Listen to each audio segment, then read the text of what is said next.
All right, well, inflation, all the rage right now. We've seen some interesting commentary from packaged food makers, Brian Sozzi, over the last couple of weeks, pointing to how your bill at the grocery store has gotten more expensive and is likely to continue to go up.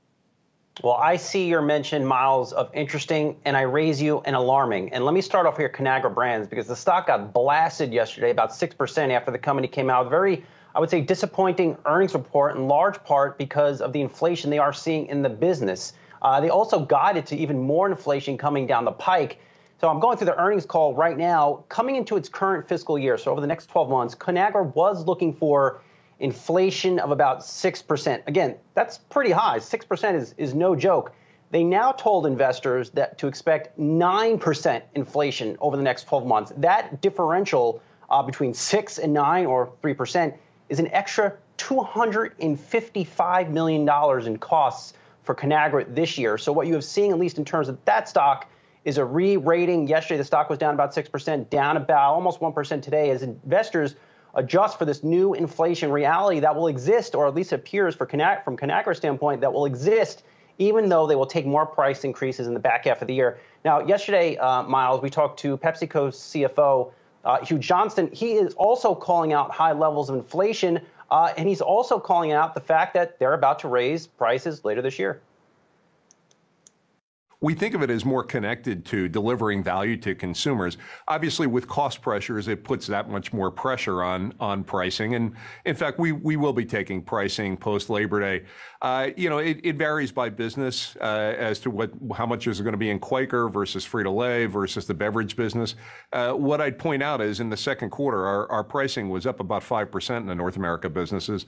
I think you'll see us take good, strong price increases, which are really reflective of the fact that even through the pandemic, we kept investing in the business and building the brands and building capacity to fulfill sales. So we do think our products are worth paying more for, and we think consumers will.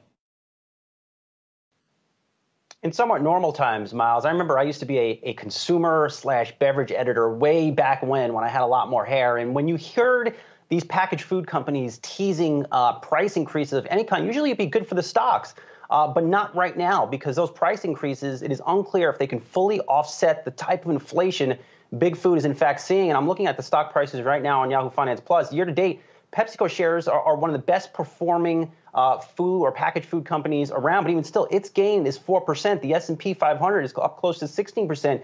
Conagra shares, after yesterday's sell-off and today's sell-off, shares are down 7% in the year. Coca-Cola shares barely up on the year. General Mills, they reported earnings late in late last month.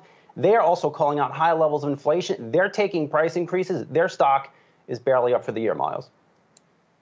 Yeah, I think this whole conversation gets to a really interesting part of specifically why economists and the Fed will justify backing out food prices in that core inflation reading, whether it is core PCE or core CPI, as Tony Dwyer was telling us. Core PCE is what the Fed looks at, so maybe we should pay more attention to that than the CPI data, but we can table that conversation, because what you're outlining is that the food companies are raising their prices to protect their margins. They're not benefiting from these price increases. They're trying to offset what's been a really interesting commodity cycle. We had a multi-year decline in commodities broadly. And now we are seeing, as the global economy reopens, whether it's wheat, coffee is in the headlines this week. Obviously, we know what's happening with oil. We know the problems with shipping. The inflation that these companies are dealing with on their production side, whether it's the cost or just the inability to get certain raw materials, is forcing them